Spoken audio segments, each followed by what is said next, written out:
Hi guys, and good evening. As promised, I'm going to do a recording for you on the feedback and answers for your second assignment so that you can go through these answers and then apply it when you are busy with your exam revision, which you will be busy with now. So this is the easiest way to give you detailed feedback on your assignments. I do try and put as much information as I possibly can on each individual assignment, but then for general feedback and those kind of errors that lots of students make, it's easier to do it in a recorded feedback. So this also would have been what I would have covered in your Collab that I had to miss last week. Where's the date? Wrong page. So last week on Thursday, we would have had a Collab that I had to cancel. So this is what I would have covered in that Collab. So this is a replacement for that as well, just so that you guys know where we are. Okay, so on your side, get your assignments if you've got a physical copy, or open it on your laptop in another window so you can go and have a look at your answers while we go through the questions. Okay, so I'm just going to go and share my screen so that I can put, where do I want to go? Don't want to go there. Just bear with me 1 second while I get to the right place. Share screen, entire screen, audio, and share. Okay, so in a moment, there we go. Okay, my system is telling me that my connection is not great, so I hope that that's not going to be true for the whole session. So I haven't got my video on, so let's hope for the best. Okay, so I'm going to hop over to Adobe and just go tile vertical, get them back on. All right, so the way I'm going to do it is I'm going to show the question paper on the left-hand side of my screen and then the answers on the right-hand side. And in this way, you'll be able to see the questions and the answers at the same time on the screen. I have tested this with other groups and they have said that it is fine, they can read everything. So I'm crossing fingers that you guys are also happy with that and that you can read everything. Okay, so I'm just going to scroll through on the left-hand side to the actual question so that you can refresh your memory on what that was. So our question 1 was on learning units 1 and 2, which was your intro in the counting equation and double entry system, those types of things. And this is important background information, so please just also when you start your exam revision, go back to LU1 particularly and just give it a quick read through, because you'll be surprised there'll be loads of stuff that when you read through it the first time at the beginning of the semester, it didn't mean much to you. But when you read it now, it's probably going to go, so that's what they were talking about, and you'll remember a lot more about it as well. And the same thing is for learning unit 2, which is also a foundational learning unit with a lot of theory. But it's very important that for your exam revision, you go back to learning unit 2 right from the first page and you go through that whole learning unit again before you start trying to practice entering transactions into journals, etc. Okay, so most of question 1 was theory. Were theory questions? Most of question 1 was theory. That's better. And question 1.1 said other than investors and management. Just change. Oh, that's okay. That can stay that color. Other than investors and management, who else would be interested in the financial information of a business? Okay, so that's also who. So you were not allowed to mention investors or management. And unfortunately, some students still did that. And I know by now you'll be tired of me sounding like a stuck record when I say to you guys, read your questions carefully and make sure that you are answering exactly what was asked. You're not leaving anything out, and you haven't misread the question. So what they specifically wanted for 8 marks was to list 4 other users, so obviously 2 marks per user, and explain why they would be interested in the financial information. So for each user, there'd be 1 mark for correctly naming an appropriate user and 1 mark for correctly explaining what they would use financial information for. So you've got this full list of the users in your textbook. Obviously, in this list over here, they've excluded investors and management, but in your textbook, you'll have this full list with also investors and management. So you could have mentioned employees and labor unions who represent employees, and their main interest is in the stability of the company so that they can be sure of their future employment, and then also the profitability of their employers, which also means that the company is stable and will continue into the future and be able to pay them their regular salaries. Then lenders, so these are people who have loaned money to the company. They're interested in reading the financials to make sure that the capital amount of their loan, as well as the interest that is due to them, is going to be paid to them in full and on time. Then your suppliers, so this is people that you owe money to in terms of your day-to-day trade and any other trade creditors. So the difference between suppliers and other trade creditors and lenders is that lenders are people who are actually giving the business some kind of a loan, whereas your suppliers, these are your monthly creditors, the people that you buy from every month. They are also interested in the fact that you are going to be able to repay them, or not to repay them, but to pay your accounts on time at the end of every month without skipping, and that they're not suddenly going to be stuck with outstanding debt that they can't collect because the business has gone into insolvency. And then your business's customers are also interested in the financial information because they form relationships with the company. And often these customers have long-term relationships with customers and with companies where they rely on those companies to supply them with whatever their inputs are for their business. And if suddenly that were to be interrupted, it could drastically affect their own business and their customers and sometimes even their existence.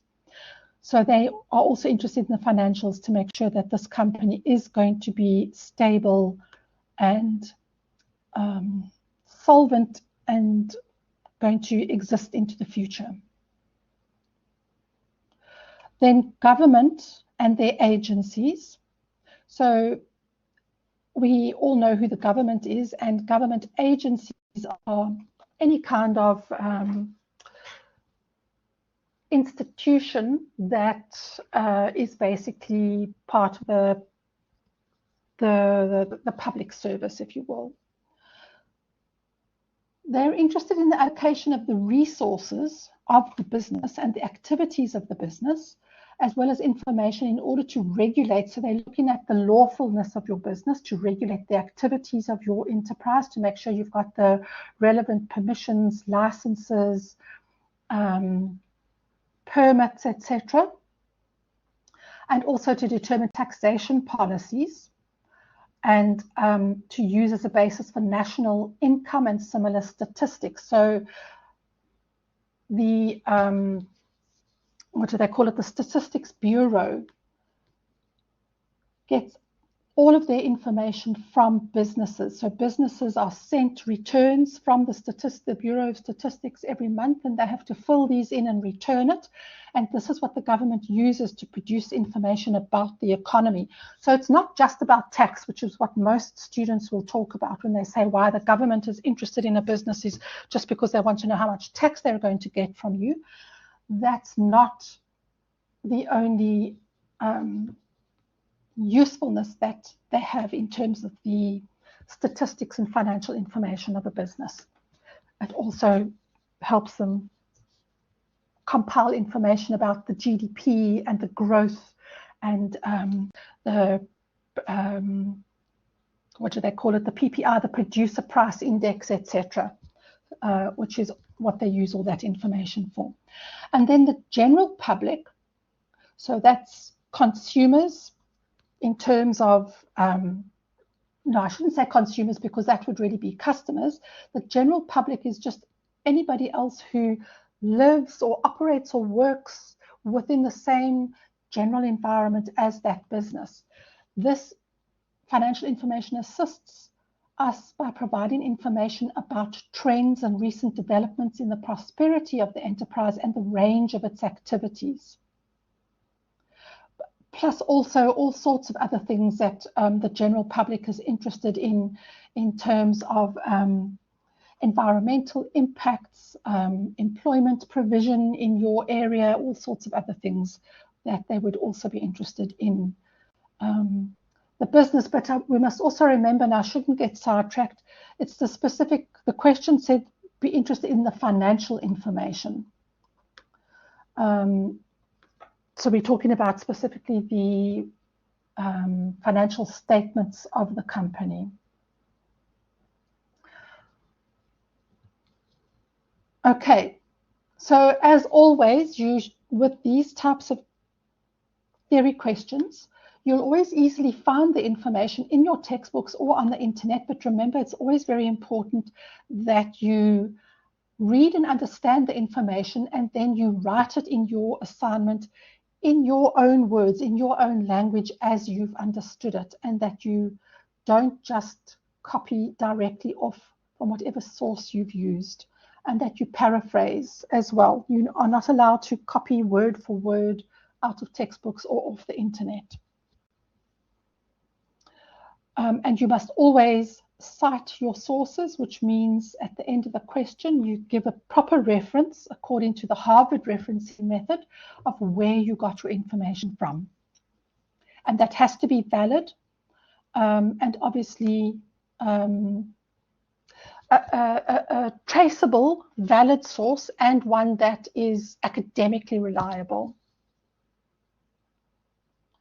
Then our question 1.2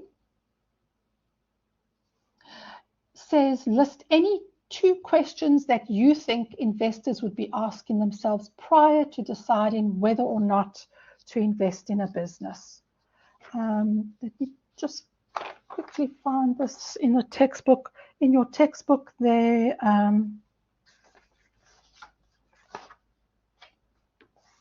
page 5 in your textbook, you will find uses of accounting information, and you'll find a whole list of bullet points on that page and over on page 6 on the types of information that investors would be interested in.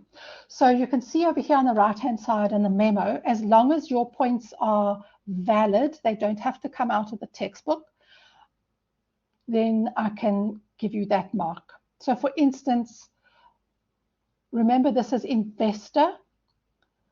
Should we buy shares in this company? Should we sell our shares or should we hold them? Will this business be able to pay me a dividend? So remember, again, we're looking at the financials of this business and trying to gauge some information about the business. Then 1.3, management accounting is one branch of accounting. And in your own words, discuss the other branch of accounting. So we all know this is a very popular question. So the other branch is financial accounting. We've got financial accounting and management accounting. And in your textbooks, this is on page 15 in your textbooks, 1.5. And you've got the table on page 16 where the one is contrasted with the other. So again, remember that was only for 2 marks. So as long as you answered the question, they wanted to know, discuss the other branch of accounting. So obviously you had to name it and then explain in its essence what it is and how does it differ from management accounting. Then our question 1.4, we've got Starlight Traders is a gift shop in Johannesburg. They use the perpetual inventory system to record inventory transactions, and VAT can be ignored on all transactions. So in other words, they are not a VAT vendor and they do not buy from other VAT vendors. So VAT does not exist in our lives at this point in time. The following transactions took place in the month of January. So we've got 1, 2, 3, we've got 5 transactions, and we had to analyze each of these according to the accounting equation. In other words, how does each of these transactions affect assets, owners' equity, and liabilities? And in addition to the plus, in other words, increases assets or increases owners' equity, we also had to name the account that would be debited and the account that would be credited for each of those transactions. In other words, they're asking you what would the journal entry be for each of these transactions. Sorry, just give me 1 second.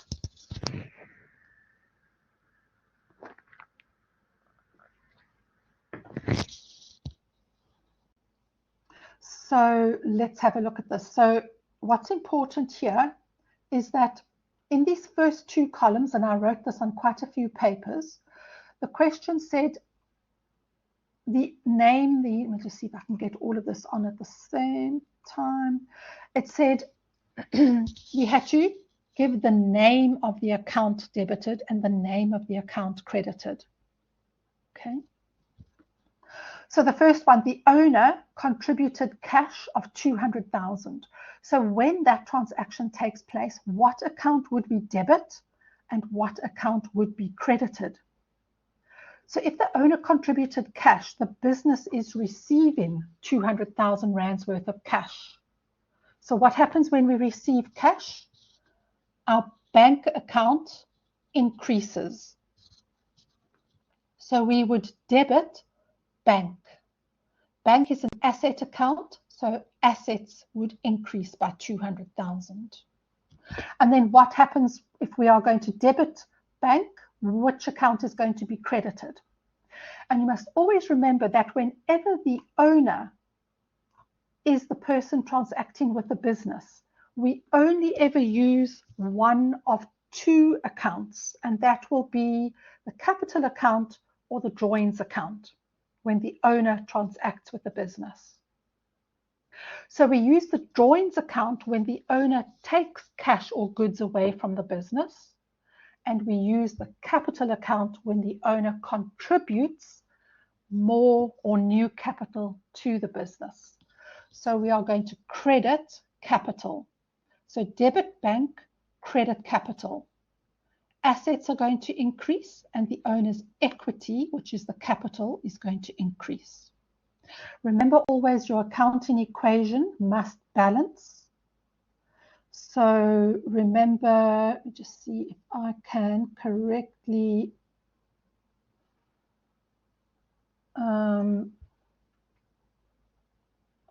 this is not going to work. It's assets equals owner's equity plus liabilities. Okay, so assets is the left-hand side of the accounting equation, and owner's equity plus liabilities is the right-hand side of the equation. So our left-hand side must always equal the right-hand side. So if I increase the left-hand side of the equation by 200,000, I must also increase the right-hand side of the equation by 200,000. Okay. Number 2, or the 2nd of January, we purchased goods for cash for 10,000. So if we purchase goods, that means we are receiving goods and paying cash out. When we pay cash out, we are taking money out of our bank account. My bank account is an asset, so that means I am going to credit bank if I am taking 10,000 Rand out of my bank account. So the account that must be credited is bank, because my asset bank is decreasing by 10,000 because I am paying 10,000 cash out. And then what is going to increase? I am buying goods So I need to increase my inventory because I have purchased new inventory, and inventory is also an asset account. So I'm going to debit my asset account inventory, and that is going to increase by 10,000, and credit my asset account bank, which is going to decrease by 10,000. So both of those amounts go under the asset column, and you can see the asset column is the left-hand side of my accounting equation. So I am decreasing it and increasing it by 10,000, which has a net effect of 0. So that means I've got a net effect of 0 to the left-hand side of my accounting equation, and I also have got a net effect of 0 to the right-hand side. So again, I have my effect on the left-hand side of the equation has been the same as that on the right. But even though in total, my total assets, my total amount of assets didn't change, I transferred the asset out of the bank account and into inventory. Okay, so my assets bank decreased and my asset inventory increased. Then the third one, here we sold goods with a selling price of 1,000 Rand cash and a cost price of 500 Rand. So remember, when we sell goods and we use the perpetual inventory system, there are going to be 2 journal entries that we have to record. 2 entries. Number 1, we record the sale at the selling price. And number 2, we record the fact that my inventory has decreased by the cost price. So over here on the right-hand side, on the third, we first record the sale. So it's a cash sale. So my asset bank is increasing by 1,000. So debit bank and increase assets by 1,000. My income is increasing. So credit sales, which is an income account, and increase owner's equity by 1,000. So left-hand side and right-hand side of the accounting equation have both increased by 1,000. So I know I'm good there. Then my second entry is record my loss of inventory. So inventory is an asset, so I must credit inventory because I have got my asset inventory is decreasing by 500,000.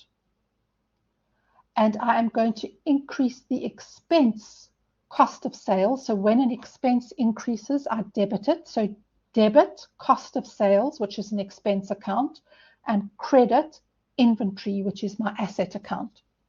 My expense accounts affect owner's equity, and my inventory is an asset account. So assets are going to decrease by 500, and owner's equity is also going to decrease by 500. And it's decreasing by 500 because I have incurred an expense of 500 Rand in terms of inventory that I have had to give to the customer in order to receive the 1,000 Rand cash that they paid me. So in order to earn the income of 1,000 Rand, I had to incur a loss of 500 Rand.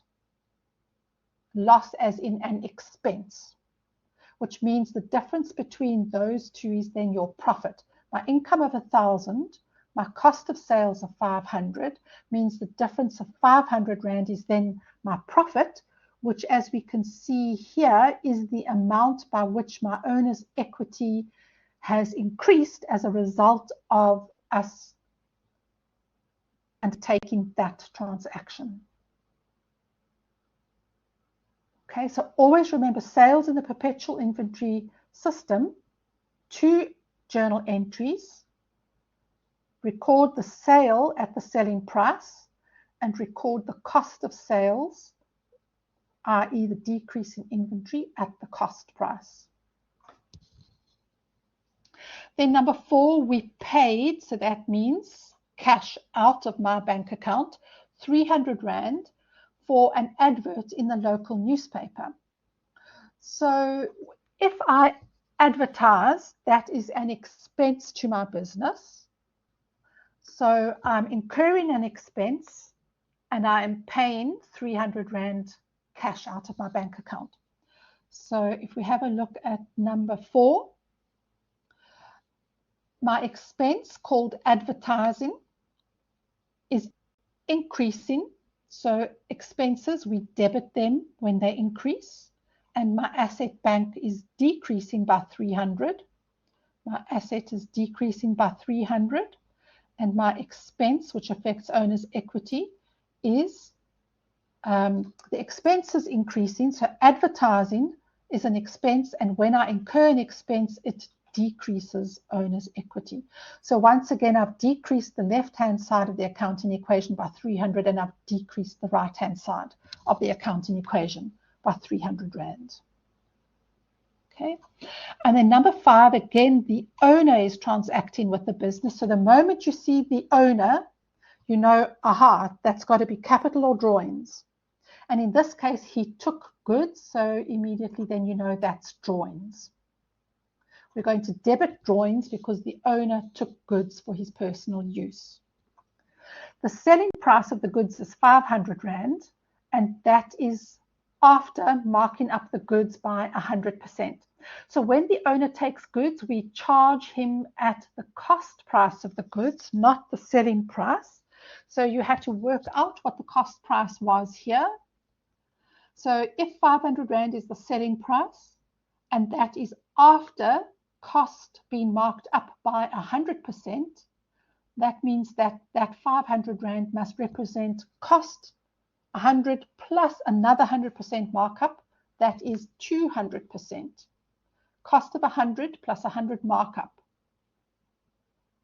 So we can then work out that half 500 divided by 2, 250 Rand would be the cost. So it was 250 Rand cost plus 250 Rand markup, giving us the 500 Rand selling price. So we're going to charge the owner at cost.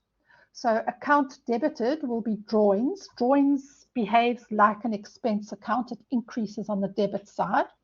And I am going to credit the asset account inventory because he took inventory out of my warehouse. So I have my asset inventory has diminished by 250 Rand.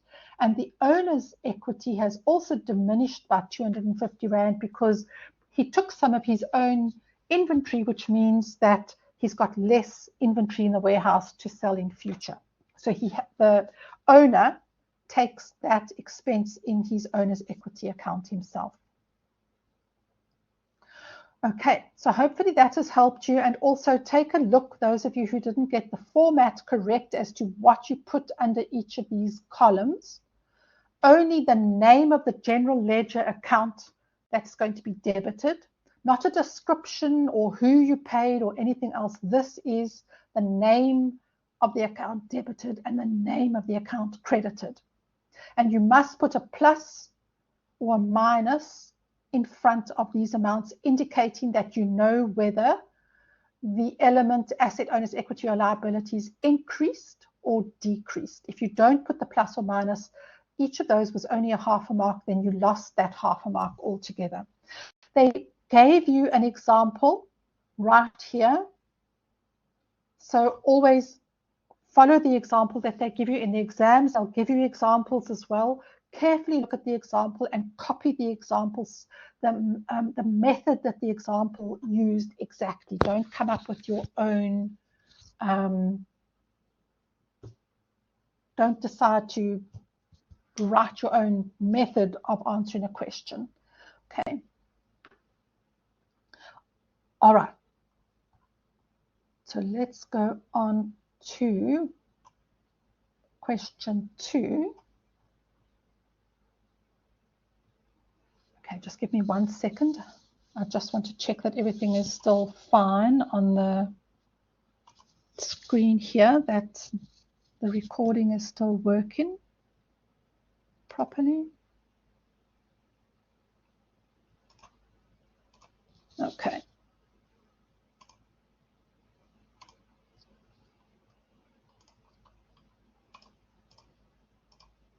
There we go.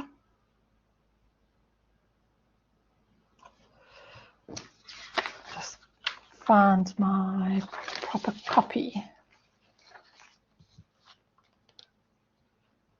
Okay.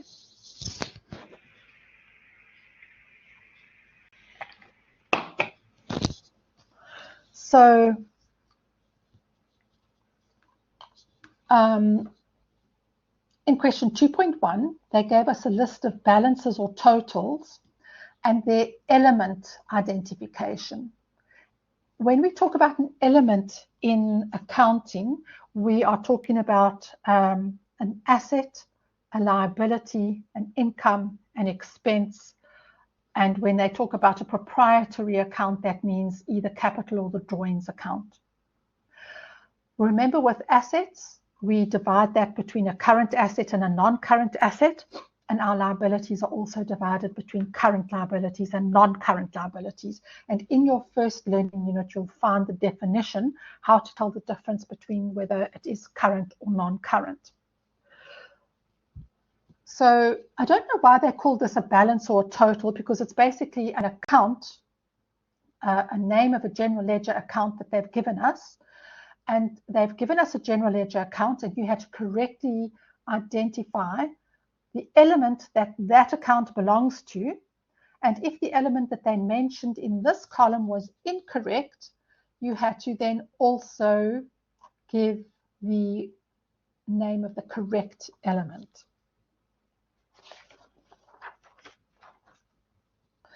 So here they had given us debtors, which is also accounts receivable. They said it's a non-current asset. So hopefully you realize that that's incorrect. It is an asset, but it is a current asset. Bank is a current asset, and yes, that is correct. Remember, current means we will consume or use that particular element on a day-to-day basis in our business, but definitely within the next 12 months, that balance of that account will change, sometimes constantly, but definitely within 12 months, that balance will change.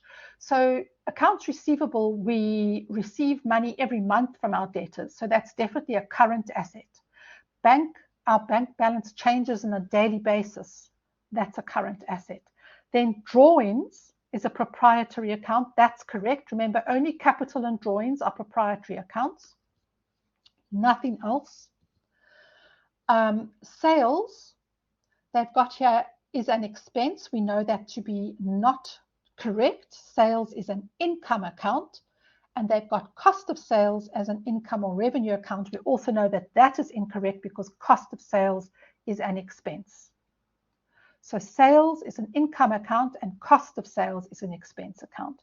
Inventory is a current asset, and creditors or accounts payable is a current liability. That was correct.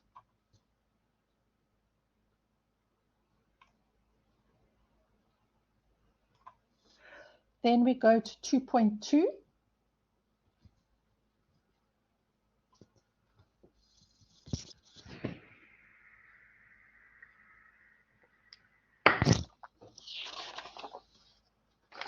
So below you've been provided with an extract from the cash book receipts. So take note, cash book receipts means this is the person or the company that we received money from. So we are debiting our bank account and crediting these accounts on the right-hand side. We can ignore documents and all the rest of it, cost of sales column, and the required is draw up the table below. So you had to draw, they gave you the headings of the table that they wanted, and you had to provide a brief description of each of the 5 transactions. So what they've done, they've just flipped it. So they've given you the completed cash book journal here. And what they want you to do is give a description of what is the description of the transaction. So most questions, they give you a description of a transaction, and then using that transaction, you've got to complete the journal. They've just done it the other way around. Here's the journal, and you had to give a description of what the transaction was, transaction description in the first column. And you had to state what the source document would be, okay, description or name of the source document, and then as well as if the source document would be an original document or a duplicate document. So the best table for describing this is right at the very beginning. I think it's of Learning Unit 3. Why did I think it was there? Source documents. There used to be this nice table. I don't see it there anymore. Okay, sorry, my mistake. Let me not confuse you with that.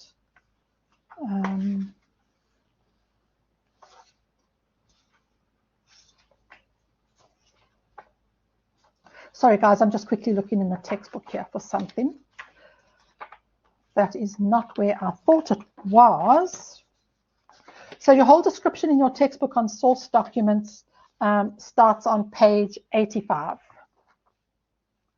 And then over those next couple of pages, they have got an example of all the different source documents that you will use in all the transactions in questions that you will get in your textbook or in the exams. So they start off by giving a tax invoice, which would either be a credit invoice or a cash invoice, then a credit note on page 87, a cash invoice on page 88, a cash slip on page 88, and so on and so forth. So I really like the way they've done this in the textbook, where they've given you a physical example of what it looks like, a description of what it is, and you will then be able to identify from that what to do. So whether to identify whether the document is a source document, an original or a duplicate. If the document comes out of your own book, so in other words, it's an invoice or a receipt that you are producing and giving to your customer goes home with the original copy and you keep the duplicate. In the old days, they used to always have these carbonized books where we used to physically write out an invoice with a carbon copy underneath, tear off the top copy, give it to the customer, and the carbon copy stayed behind in the book. That was our own record. Okay, so original, if you think of, if you go to a restaurant and they produce, or any shop, and they use a Yoko or a card machine, they always, the first printout they tear off and give to you, that's the original copy. And then they tear off, they print out a second copy and attach it to their own records. That's their duplicate document. The customer always gets the original and the company retains the duplicate. So for the transactions, you have to look at who was the customer and who was the company producing the document to then know whether it's going to be a duplicate or an original. Okay, so here the first transaction is we deposited cash in our bank account, and that was for sale. So in other words, we sold goods. We made a cash sale for 1380. So the transaction would be any description that said we sold goods for cash or it was a cash sale. Your source document could be a cash slip, or it could be a cash register roll, or it could be a cash invoice. Any one of those, but it would always be a duplicate because we sold the goods, which means we gave our customer the original invoice and we kept the duplicate. In the second one, we received money from Mr. Marmer, 1,300 Rand, and we can see that that's gone under the debtors control column, which means that Mr. Marmer paid money off against his account. That's money that he owed us. So that's what goes into the description. The source document would be a cash receipt. Remember, it's the source document that we used to make this entry in our cash book. Mr. Marmer would have paid us. We would have written out a receipt, given him his original receipt and kept the duplicate, and used the duplicate to make this entry in our cash book receipt. So that would also then be a duplicate. Then in the third transaction, Robin Peters paid into our bank account 16,100. This is under the sundry accounts column, and we see that the account that is going to be credited is capital. So we know that Robin Peters must be the owner paying money into the business to increase their capital contribution to the business. So the description is the owner contributed additional capital to the business. Again, we would have written out a receipt.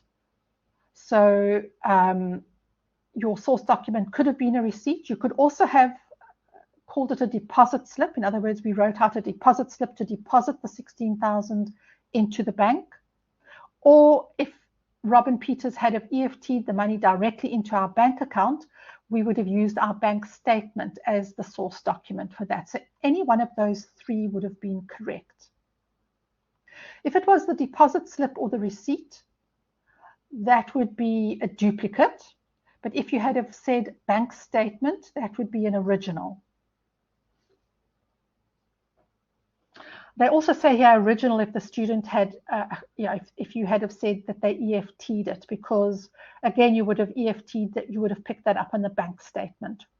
So basically your bank statement, only you get the copy of the bank statement. So if you're using the bank statement as your source document, you have got the original bank statement because your bank has produced the bank statement, the original, and sent it to you.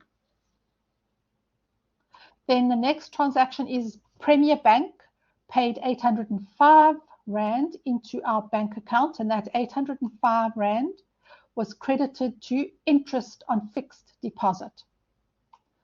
So the bank has paid us interest on our fixed deposit. So where will you pick up the fact that your bank has paid you interest? That will be on your bank statement, and your bank statement is always an original. And then the last one, we received 20,000 Rand from Miss Pluto. That's also under sundry accounts, and we are crediting the rent income account or rent received. So again, you've got a couple of choices. You could have made out a receipt, cash receipt for her. If she paid you cash, she could have EFT'd it directly into your bank account, in which case your bank statement would be the source document. You could have given her an invoice for the rent, in which case you would have used duplicate. So as you can see here, it all depends on which source document you chose, whether original or duplicate was correct. But just make sure you understand the principle between the original and duplicate document.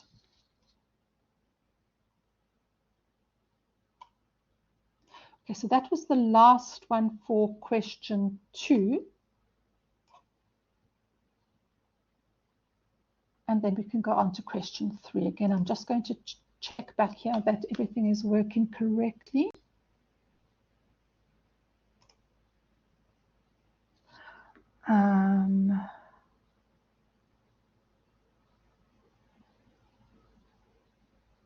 Okay.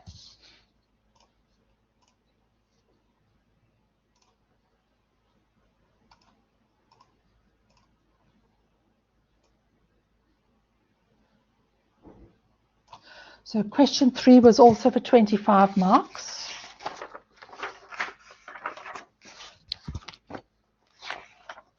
Have a look at so long what's on the screen for the question and the explanation. So 3.1. Okay, they've given us some information at the top over here, but I'm just going down here to 3.1 in the meantime. They said debit notes and credit notes are source documents used for transactions with debtors and creditors. In your own words, so not using ChatGPT, explain how these documents are used in the accounting system, and include in your answer the VAT information that would be required to be recorded on a debit note and on a credit note. Obviously, in this case, our vendor is a VAT vendor and only transacts with other VAT vendors. So in your textbooks, you've got question 5.2. that discusses debit notes and credit notes. I'm not crazy about the description that they've got there, but it will do in the meantime. The same thing here with this memo. Yeah. So if a company produces a debit note, that means they are debiting the person that they are going to give that debit note to. So if the debit note is going to be given to a customer of theirs, that means perhaps they undercharged the customer on an invoice, and so they are producing a debit note to correct that to the correct amount that the invoice, for the extra amount that they undercharged them for. If you are going to give a debit note to one of your suppliers, that means you are requesting your supplier to give you a credit note, because remember, in our suppliers, that total would be recorded under our accounts payable or creditors control, which has got a credit balance. It's a liability. So if we want that liability to reduce, we have to have a debit to reduce the credit. So if one of our suppliers has overcharged us, or we are returning goods to them, we will write out a debit note, send that to our supplier, which is then we are requesting the supplier to debit our account. Okay, so the supplier must give us one of their credit notes, or they must give us a credit of some other kind. A credit note, again, is we will produce a credit note if one of our customers returns goods to us, and then we will give them a credit note to credit their account, to give them the credit for the fact that we are cancelling part of the previous invoice that was made out to them. So for cancellation of a sale or a part thereof. And in both cases, because we are a registered VAT vendor dealing with other registered VAT vendors, the normal rules of a tax invoice apply to a debit note or a credit note, where you must have the excluding VAT amount, the VAT amount, and the including VAT amount. Okay. Then question 3.2 said, what is the difference between a trade discount and a settlement discount, and how will these two discounts be accounted for? You'll also find this answer in question 5.2 in your textbooks. And the main difference there is that a trade discount is negotiated and calculated at the time of the transaction, and your invoice will already be reflected net of the trade discount. In other words, whatever the amount was that you agreed to be charged after deducting the trade discount, whereas settlement discount is only deducted when the account gets paid. So the original invoice would have been for, say, 1,000 Rand, and when they pay the invoice, you give them settlement discount because they pay in early, and maybe you're going to give them 100 Rand settlement discount. That settlement discount will then be deducted when the account is paid, and that does require a transaction to be recorded in your in the business's books, because the original invoice would have been debited to debtors control and credited to sales, and you now need to reverse some of that sale because you've given them a discount. So you will then credit debtors control and debit sales account with the amount of the excluding VAT, and then also the VAT amount will then also be debited or credited depending on let me just try and think quickly. What do we do with settlement discount? When we produce the original invoice, we would have credited output VAT. So when we do a trade discount, we would then debit input VAT.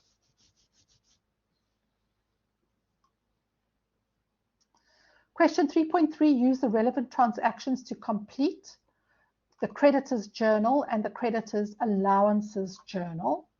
So you had to correctly identify out of the transactions which transactions belonged in which journals. So your creditor's journal would be the transactions on the 1st and the 9th, where those were purchases, original credit invoice from Ruby Wholesalers and an original credit invoice from Sapphire Dealers, just those 2 purchases that we made. This first amount already included VAT, and for Sapphire Dealers, that 20,000 excluded VAT. So again, please read carefully. Students did make, a lot of you made mistakes, particularly with the second one. You forgot that that excluded VAT. So remember, creditors control will always carry the including VAT amount. We then work out what the VAT is and put that into the VAT column, and the excluding VAT goes under inventory. So for the transaction on the 9th, the 20,000 would have gone under inventory. You would have then worked out 15% of 20,000, 3,000 with the VAT, and then the including would have been the 20,000 plus 3,000. Working backwards for the first, where they gave you the including VAT amount, you would have said 17,250 times 15 over 115 to work out the VAT amount of 2250, and then subtracted 2250 from 17,250 to get the excluding VAT amount.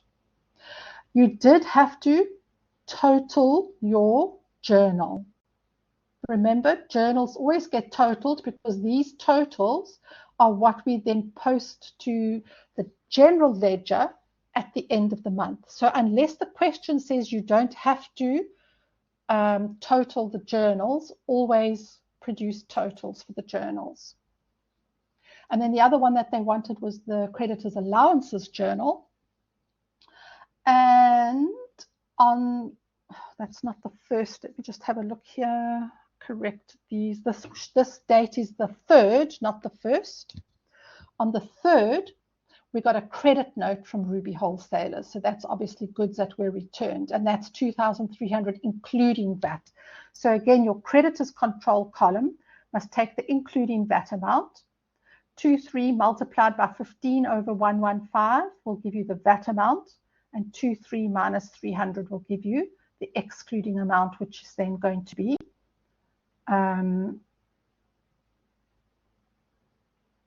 what are we doing here? This is in our creditors journal. Creditors control would have got a credit and input VAT and inventory the debit. In the creditors allowance journal, creditors control will get a debit, and output VAT and inventory will get a credit.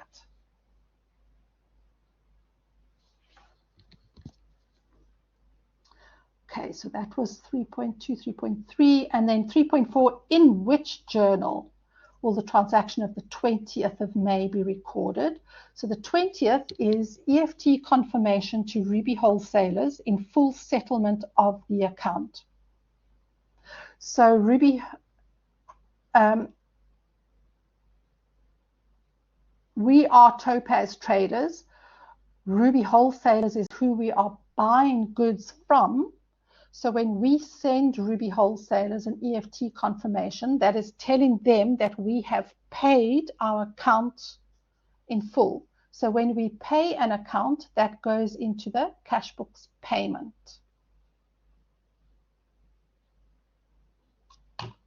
Just open that. So 3.4 is cash book payment. And then 3.5, in which journal will the settlement discount received transaction be recorded? And that is called a sundry transaction, which are always recorded in the general journal.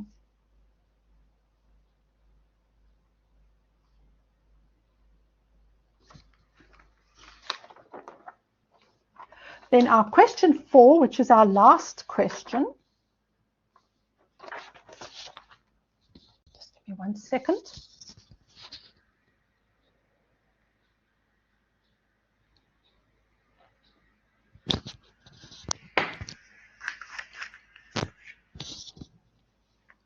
Here we had a couple of theory questions. So 4.1, in your own words, explain the 3 reasons why inventory is classified as an asset.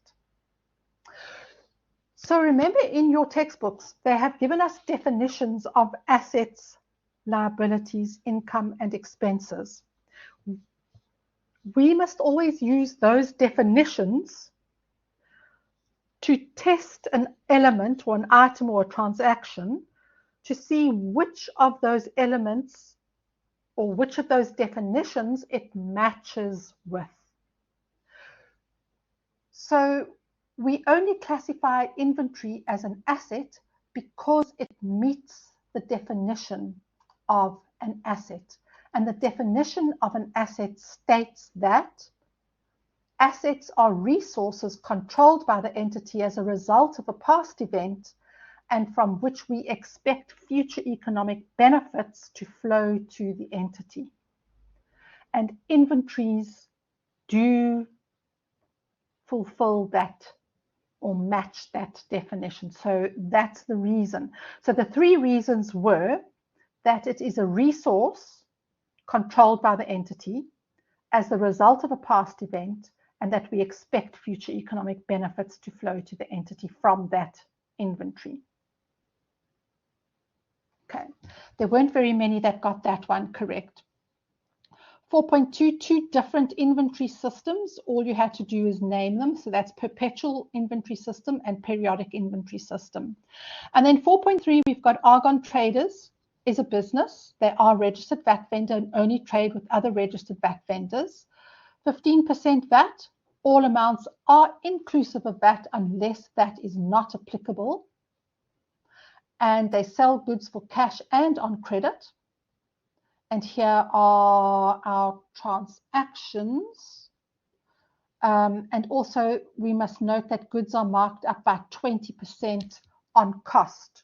So cost will be 100% plus 20% of that cost amount gets added to the cost price in order to calculate the selling price.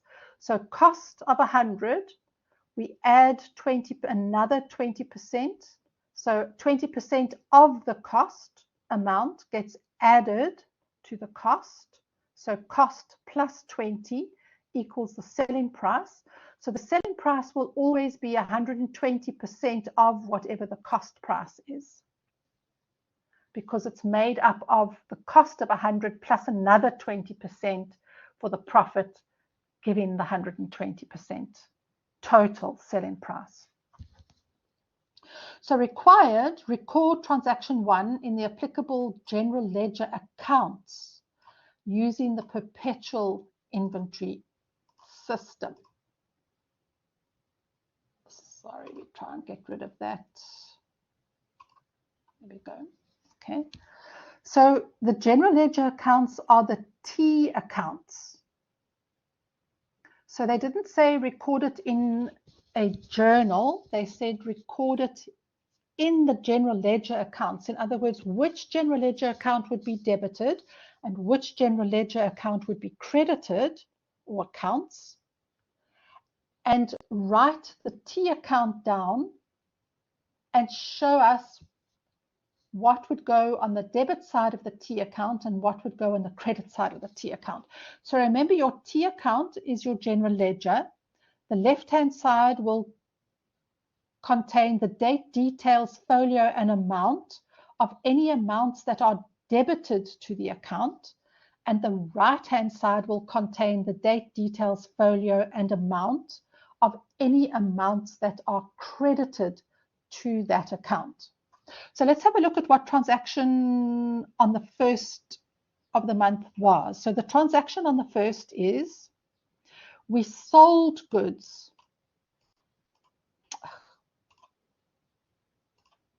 We sold goods. Oh dear, that's not going to work. Sorry, guys. We sold goods for 15,000 Rand, excluding VAT, on credit to Mr. Neon. So what have we got there? We've got a sale. Okay. So remember, what did I say? They told us, where's that information gone again? Here. That we are using the perpetual inventory system. So when we use the perpetual inventory system and we make a sale, we must record both the sale transaction and the inventory transaction. Okay, so there are going to be 4 accounts at the minimum that are going to be involved. And because we are a VAT vendor, we are also going to use the output VAT account because we have to charge VAT on the sale because we are a registered VAT vendor. So there's going to be 5 T accounts that will be affected. There are 3 accounts for the sale, which will be the sales account, which will get credited with the total excluding VAT of the sale. We are going to debit the debtors or trade receivables account with the including VAT amount. If it was a cash sale, we would have debited the bank account, but this is a sale on credit, so we are going to debit the debtors account. And that always is for the full amount, including VAT. And then we are going to also credit the output VAT account because we owe that output VAT to the receiver of revenue. So have a look here. The excluding amount was 15,000. So you had to work out the including VAT amount so that you could debit the debtors account. So 15,000 times, you could have said times 115 over 100, which would give you the 17,250. And in the details column, we always put the name of the general ledger account that would get the opposite side of the entry. Remember, double entry system. If I am debiting the debtors account, then that means I must be crediting some other account. And the name of that account that I will be crediting then goes under details. And in this case, because both sales and output VAT are going to be credited, under details, I write sales and VAT. Sales and VAT, because my sales account, let's just go down there, is going to be credited with the 15,000 Rand excluding VAT, and my VAT output account will be credited with the 2250 amount of VAT. So the 15 plus the 225, that makes up my 17,250 credit, and here is my 17,250 debit. So that's my double entry system. I'm debiting debtors 17,250. I am crediting VAT output with 2250, and I'm crediting sales revenue with 15,000. So my debits equal my credits. That's the sales transaction. Now we must record the cost of sales transaction. In other words, the inventory side. I must reduce my inventory by the amount of the inventory that I sold at cost.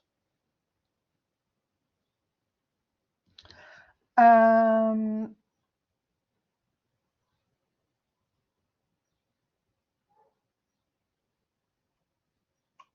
that's because we are using the perpetual inventory system. Okay, so we were given 15,000 excluding VAT as the selling price.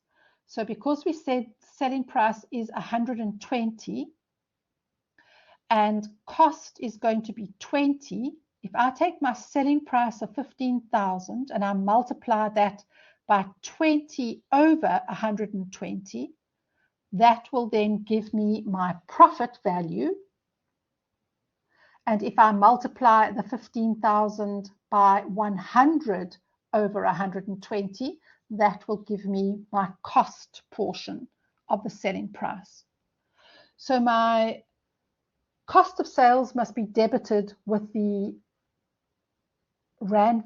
cost price of the inventory, and my inventory account must be credited with the cost price of the inventory that I was sold. So I'm increasing the expense account cost of sales, and I am decreasing the inventory account by the amount of the inventory that I sold. So here's my inventory account. It is being credited with 12,500. So remember, the 12,500 is 15,000 multiplied by 100 over 120. There it is. Or you can also say 15,000 divided by 1.2, which will give me the excluding the excluding profit portion of the selling price. So I'm crediting inventory and I must debit cost of sales with the same amount. So debit cost of sales, credit inventory 12.5. So I know that my debits equal my credits and my general ledger will be in balance. Our debits must always equal the credits. Okay, and then the last one is 4.4.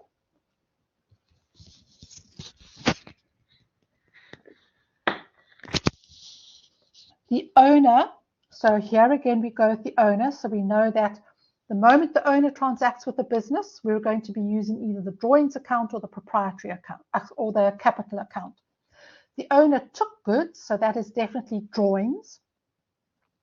And he took goods with a cost price of 5,000 Rand, excluding VAT, on the 1st of March.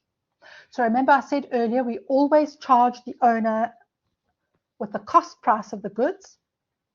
But if we are a registered VAT vendor, we also have to include VAT in the transaction. So here they said, record this transaction in the general journal.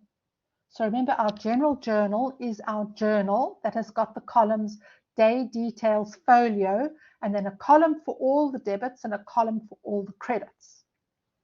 And we record one journal entry and then rule a line under it, and underneath that record the next journal entry. Rule a line underneath that, the next journal entry. So only the general journal has this particular format. And remember, the general journal is the journal that we use for all kinds of sundry transactions that don't belong in either a cash book or a credit journal. So if we've got a cash transaction, it will belong in cash book payments, cash book receipts, or petty cash. If I've got a credit transaction, it will either belong in debtor's journal or debtor's allowance journal, or creditor's journal or the creditor's allowance journal. So any transaction that can't be entered into one of those other, what have I got there, 3, 4, 5, 6, other 7 journals, because they just don't, it's not a cash transaction, it's not a credit transaction, then we call it a sundry transaction and it belongs in the general journal. And because the general journal is going to contain a whole lot of different sundry transactions, we don't try and get fancy with the columns. We just have one debit column and one credit column.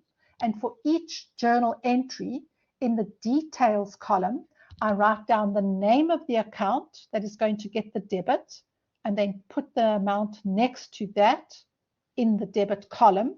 And underneath that, I write down, in this case, names of 2 accounts that are going to get credits. And then over on the right-hand side on the same line in the credit column, I write down the amount of the credit.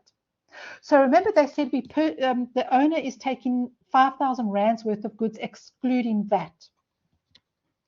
So we have to add VAT to that. So 5,000 plus 15% is 5,750. So debit the owner's drawings account,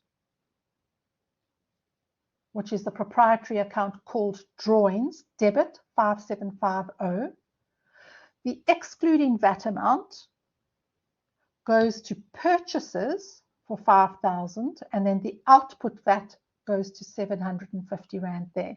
And remember, why are we using purchases? Because they said we are using the periodic inventory system. And in the periodic inventory system, when we've got inventory transactions with our inventory, we don't ever update that inventory account. We will either update we will update one or other expense account, or we use the purchases account. If I'm purchasing inventory, I debit purchases.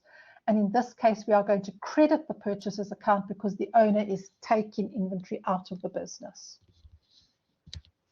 So go and revise your periodic inventory system. I did do that posting for you guys today of which questions to go and revise, specifically for perpetual and periodic inventory system. I did mention that. So go and revise that so that you know, as soon as you see periodic inventory system, you know which accounts are going to change. We're not going to use the inventory account. We will use the purchases account instead.